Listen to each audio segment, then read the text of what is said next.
우리가 올바른 신앙생활을 하려면 전통에 대해서 올바르게 알아야 합니다. 하나님을 올바로 이해하는데 전통을 빼놓을 수가 없습니다. 예를 들면 삼위일체 교리는 전통으로 확립된 교리입니다. 그럼에도 불구하고 정확하게 삼위일체는 성경이 뒷받침하고 있습니다. 단, 성경 어디에도 삼위일체라는 용어는 나오지 않습니다. 그래서 삼위일체 교리를 올바로 믿고 받아들이는데 전통이 중요한 역할을 합니다.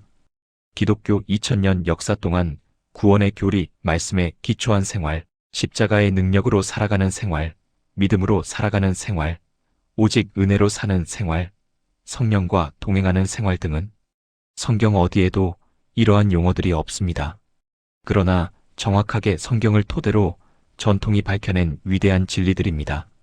그래서 앞서간 믿음의 선배들의 서적이나 전통에 의해 다져진 진리들은 내가 하나님을 올바로 알기 위해서는 없어서는 안 될 소중한 보고들 틀림이 없습니다.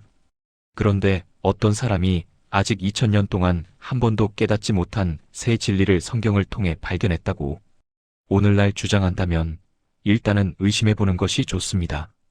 왜냐면 하나님의 거의 모든 길은 이미 하나님의 사람들에 의해서 드러났기 때문입니다.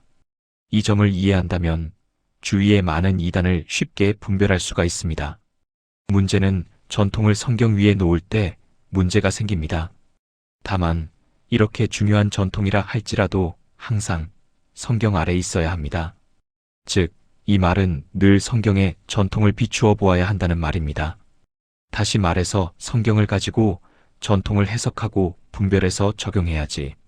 전통을 가지고 성경을 해석하고 분별해서 적용한다면 그것은 주객이 전도된 것과도 같은 것입니다. 가톨릭에서는 마리아에게 기도를 드립니다. 그것은 성경에 전혀 근거가 없는 전통을 성경 위로 가져간 결과로 생긴 것입니다. 미국의 어느 신학교에서 조직신학을 가르치는 교수가 이런 말을 했습니다. 오늘날 신학자의 주장들이 성경보다 우위에 있으면 그것은 성경의 권위를 약화시키는 동시에 신학이 아닌 인학이 된다. 난 이 말이 전적으로 옳다고 생각합니다. 결국 내 신앙은 신학자의 주장을 따를 것이 아니라 하나님의 말씀인 성경에 기초해야 하고 신학자들의 주장들도 성경으로 검증되어야 하는 것은 물론 비성경적인 전통인 소위 말하는 장로들의 유전들도 성경적으로 철저히 분석해서 대안을 제시할 필요가 있다고 합니다. 이처럼 전통이 성경 위로 가게 되면 하나님의 말씀을 어기게 되고 항상 성령을 대적하게 되고 하나님의 행하심을 보지 못할 뿐더러 예배가 타락하게 되어 있습니다. 마태복음 15장 1절에서 9절까지를 보면 예수님 당시 바리새인들은 전통적으로 내려오는 몇 가지 규례와 규칙을 잘 지키는 것이 신앙생활 잘하는 것으로 이해하고 있었습니다. 그 결과 그들의 전통으로 하나님의 말씀을 어기고 있으면서도 그 사실을 깨닫지 못하고 있었던 것입니다. 부모를 잘 공경하는 것이 성경에 나와 있는 하나님의 기준인데도 불구하고 부모 부양에 들어가는 돈을 하나님께 드린다고 성전에서 맹세하면 부모에게 하지 않아도 된다고 가르친 것입니다. 공경에는 부양도 포함됩니다. 이것이 전통으로 성경을 범하는 좋은 예입니다. 그러면서 바리새인들은 자신들의 예배가 철저하게 성경에 기초한다고 생각했겠지만 예수님께서는 그들에게 사람의 계명 곧 전통에 기초했다고 말씀하셨습니다. 요한복음 5장 8절을 보면 예수님께서 베데스다 연못가를 지나가시면서 38년 된 병자에게 일어나 내 자리를 들고 걸어가라라고 하셔서 고쳐주신 것을 두고 유대인들이 예수님이 안식일을 범했다고 핍박합니다. 즉, 자리를 들고 옮기는 행위는 안식일을 범한 일이라는 겁니다. 그 근거로 안식일에 하지 말아야 하는 성경 구절들을 제시했을 것입니다. 그런데 그들이 제시한 주장들은 성경에 기초한 게 아니라 자신들이 안식일을 더욱더 철저하게 지키기 위해서 세분화해 놓은 자신들의 조상 때부터 내려오는 전통을 예수님께서 범한 것뿐이었습니다. 예수님께서는 성령의 인도를 따라서 행하셨습니다. 38년 된 병자를 고치신 것도 역시 성령의 인도가 있었습니다. 그러나 유대인들은 자신들의 전통을 고집한 나머지 성령을 대적해버린 것이었습니다. 물론 그들은 당연히 대적한다는 생각조차 하지 못했을 것입니다. 그래서 성경은 그러한 그들의 자세를 사도행전 7장 51절에 목이 곱고 마음과 귀에 할례를 받지 못한 사람들아 너희도 너희 조상과 같이 항상 성령을 거스르는 도다라고 지적했던 것입니다. 마태복음 23장 29절부터 32절에서 예수 시대 종교 지도자들은 자기 조상들이 죽인 선지자들의 무덤을 단장하고 수리하고 자기 조상들의 죄를 뉘우치면서 정작 자신들이 자신들의 조상 시대에 살았더라면 조상들처럼은 하지 않았을 거라 말하는 내용이 나옵니다. 이에 대해 예수님께서는 그러한 그들의 행동은 자신들의 조상과 하나도 다를 바가 없다고 지적하시면서 32절, 33절의 뱀들아, 독사의 새끼들아, 너희들은 너희 조상들이 못다 한 그 양을 채우라 라고 신랄하게 비판하셨습니다. 결국 이 말은 인간은 그 누구도 사탄의 조종을 받는 존재가 될 수 있다는 말이기도 합니다. 그 비근한 예로 예수님께서는 베드로에게도 사탄아 물러가라, 너는 나를 넘어지게 하는 자로다 라고 하신 적이 있습니다. 이 역시 베드로 배후에서 베드로를 조종하고 있는 사탄에게 하신 말씀이지 베드로가 사탄이라고 한 것은 아니었습니다. 만약 베드로가 사탄이었다면 주님이 그를 수제자로 삼았겠습니까? 그러므로 그 누구라도 사탄의 조종을 받게 된다면 그 역시도 사탄, 즉 독사의 새끼가 되는 것이고 그렇게 독사의 새끼면 곧 뱀들이 아니고 무엇이겠습니까? 이러한 예수님의 행동이 언뜻 보기에는 이해가 잘 되지 않을 수도 있지만 그들의 열매를 보면 알 수가 있습니다. 결국 그들은 자기네 조상도 하지 않은 하나님의 아들을 죽인 것입니다. 문제는 그들이나 그들의 조상 모두 다 자신의 전통에 집착한 나머지 하나님의 기준을 전혀 보지 못했다는 것에 있습니다. 그래서 하나님께서 그렇게도 많은 선지자를 보내시고 마지막에는 아들까지 보냈지만 자신들의 전통을 가지고 예수님을 대적하고 반대했던 것입니다. 오늘날은 어떻습니까? 교단법이 성경 위에 있지는 않은가요? 칼빈의 기독교 강요를 가지고 성경을 해석하지는 않는가요? 전통적으로 내려오는 방식으로 사역을 하지는 않습니까? 예배 형식도 전통을 고집하지는 않는지요? 전통적으로 내려오는 몇 가지 규례, 규칙을 잘 지키면 마음이 뿌듯하고 신앙생활 잘한다 생각하지는 않는지. 그래서 하나님 말씀 앞에 모든 것을 내려놓는 자세가 필요합니다. 이처럼 전통이 중요함에도 전통을 고집하게 되면 영적인 분별력이 철저하게 어두워지게 된다는 것을 기억할 필요가 있습니다. 그 결과 성경을 누구보다도 많이 연구하고 성경을 강조하고 성경대로 산다고 자부한 성도라도 실제 생활에서는 성경 말씀에 기초한 생활 패턴대로 살지 않는 것을 쉽게 볼 수가 있습니다. 그것이 전통에 의한 생활 방식으로 살아가면 나타나는 병폐입니다.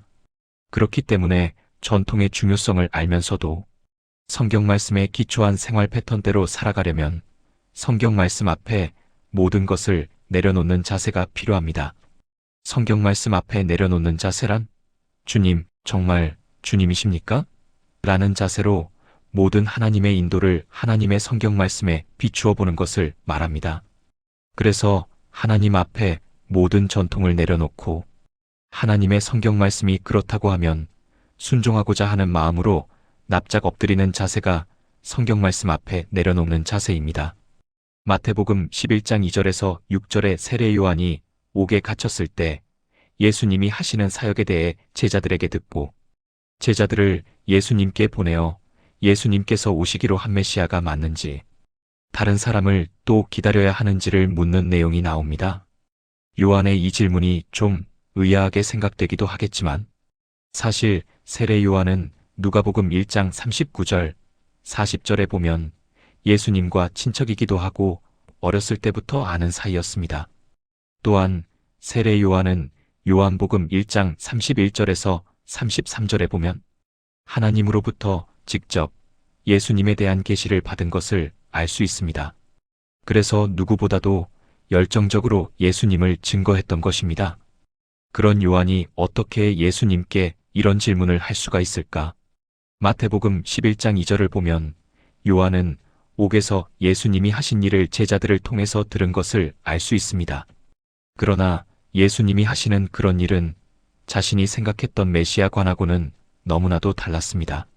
즉, 누가복음 3장 3절에서 9절, 16절, 17절을 보면 요한이 알고 있는 메시아는 심판자로 오실 메시아로만 알고 있었던 것 같습니다. 물론 예수님은 말세지 말에 심판자로 오실 분이 맞습니다. 그러나 당시에는 초림 때이시기 때문에 예수님은 구속을 위한 십자가를 지시는 고난의 종으로 오신 것이었습니다. 이렇게 자기가 알고 있는 관점과 예수님이 행하심이 달랐을 때 요한은 예수님께 겸손하게 물었던 겁니다. 이것이 하나님 말씀 앞에 내려놓는 자세입니다. 이 질문 덕분에 요한은 예수님을 재림 때 심판자로서는 물론 동시에 고난의 종으로도 알게 됩니다. 이 내용은 중요한 의미가 있습니다. 왜냐하면 바로 마태복음 11장부터 당시 종교 지도자들과 예수님과 충돌이 집중적으로 기록되어 있음을 볼 수 있습니다. 즉, 마태는 그들에게는 요한과 같은 자세가 없었다는 것을 보여주기 위해서 이 내용을 기록한 것으로 보입니다. 그들은 자기들이 알고 있는 관점과 예수님의 행하심이 달랐기 때문에 오히려 핍박하고 대적하고 십자가에 죽이기까지 했습니다. 이것은 오늘날 나에게도 참으로 경각심을 가지도록 해주는 내용이기도 합니다. 성경 말씀에 기초한 생활 패턴대로 살기 위해서는 담대함이 필요하다고 분명히 앞전 내용에서 말씀드렸습니다. 그것을 하나님께서는 여호수아 1장 6절에서 9절에 여호수아에게 여러 번 반복적으로 강조하셨습니다. 사실 여호수아는 심약한 사람이 아니었습니다. 그런데도 성경 말씀에 기초한 생활 패턴대로 살기 위해서는 담대함이 얼마나 필요한지를 전적으로 말해주는 것이기도 합니다. 바울은 에베소서 6장 19절에 보면 에베소 교회 공동체 성도들에게 하나님께서 자신에게 복음의 비밀을 더욱 알게 해주시도록 그리고 담대함을 주시도록 기도해달라고 부탁합니다. 또한 바울은 자기가 할례를 전하지 않았기 때문에 핍박을 받고 있다고 갈라디아서 5장 11절에 말하기도 했습니다. 당시 전통이나 일반적으로 알려진 신앙관이 갈라디아서나 다른 서신서에서 보는 것처럼 예수님 믿는 것 플러스 할례를 포함한 혼합주의 복음의 위험성을 잘 보여주는 것이기도 합니다. 바울은 자신이 그렇게 복음을 전했더라면 핍박은 받지 않았겠지만 십자가의 능력은 소멸될 것이라는 것을 잘 알고 있었습니다.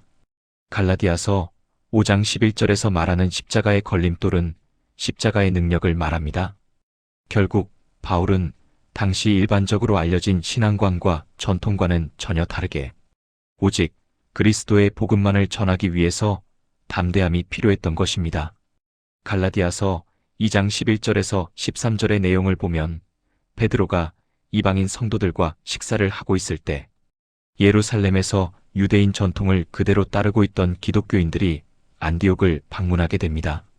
이때 베드로는 유대 전통에 이방인과 함께 식사하면 부정하게 된다는 전통이 문득 생각났는지 슬그머니 자리를 다른 곳으로 옮깁니다. 그러자 그것을 본 바나바도 그 유혹에 빠졌다고 바울은 사람들 앞에서 베드로를 책망하면서 그가 복음의 진리를 따라 행하지 않았다, 외식했다 라고 강력하게 항의를 하는 내용입니다. 그렇습니다. 오직 은혜, 오직 믿음, 오직 성경의 기치를 내걸었던 마틴 루터처럼 성경 말씀에 기초한 생활 패턴대로 살기 위해서는 바울처럼 예수님의 수제자 베드로일지라도 목숨을 걸고 할 말은 하는 담대함, 이게 필요할 때가 있습니다. 정리하자면 성경 말씀을 지켜 행하는 생활 패턴대로 살아가기 위해서는 내 신앙은 성경을 그 근본으로 깔고 거기에 전통이나 이성이나 경험 등을 성령의 인도하심을 따라서 올바르게 적용해야 신앙의 올바른 기본 마음 자세를 확립시킬 수 있습니다. 특히 전통은 내가 하나님을 올바로 이해하는데 중요한 요소 중 하나인 게 분명하지만 문제는 전통이 성경 위로 가면 하나님의 말씀을 어기게 되고 성령을 대적하고 하나님의 행하심을 볼 수가 없게 된다는 걸 기억해 둘 필요가 있습니다. 다음 시간은 하나님과 동행하려면 필요한 이성적인 사고, 즉 합리주의에 대해 살펴보겠습니다. 많은 관심과 구독 및 알림 설정은 영상 제작에 힘이 됩니다.